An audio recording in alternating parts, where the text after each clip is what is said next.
Top of the hour. Welcome to our viewers in the United States and around the world. I'm Poppy Harlow in New York. Anderson Cooper is with me from Singapore, where an historic summit between President Trump and North Korea's Kim Jong-un has just wrapped up.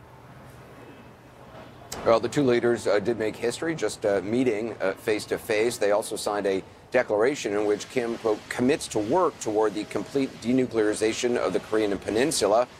Pretty much all the document says about that. There's zero mention of a huge concession from the president, a halt to U.S. military exercises with South Korea, something he mentioned in the hour-long post-summit news conference. President Trump called those exercises war games, his words a costly provocation, and declared this a very great day for the world.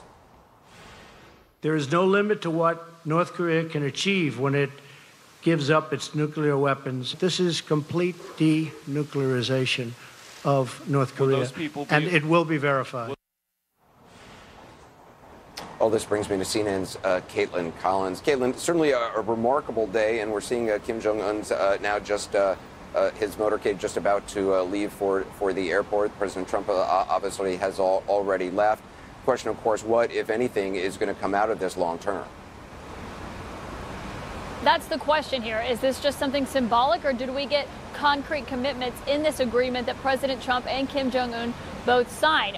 They signed this agreement in front of the cameras. That was after they had met one-on-one and then also with their advisors. This was a statement that the president touted as this big, comprehensive statement, said they had made significant amounts of progress, and then we actually looked through the statement, and it's actually not that comprehensive, and there's not any new language in it about what exactly the president and Kim Jong-un were putting their names on paper for and what it was going to signify in the future. And then the president held that lengthy press conference where he took reporters' questions for over an hour, going through what his day with Kim Jong-un was like, what it was like to meet him, also what they discussed. Now, the president during that press conference offered up praise for the North Korean dictator, someone who has executed members of his own family, has starved his own people in favor of building up a nuclear arsenal. He called him a talented guy, and a reporter asked him what he meant by that.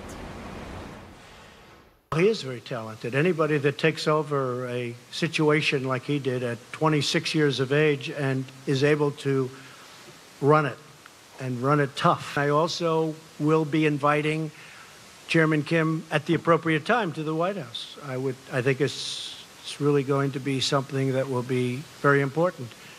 And he has accepted. I said at the appropriate time. We want to go a little bit further down the road. So the President, Anderson, they're turning that question about his human rights abuses into flattery for the North Korean dictator, saying he's going to invite him not only to the United States, but to the White House.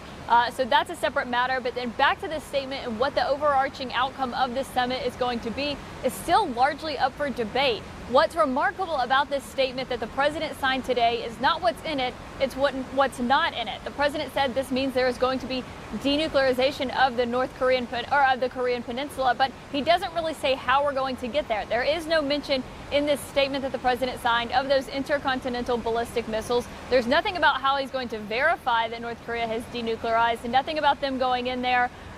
Nothing about these inspector sites, and no timetable here, Anderson. So it seemed like a lot of photo opportunities for the president today, but we don't know what the real results of this are going to be.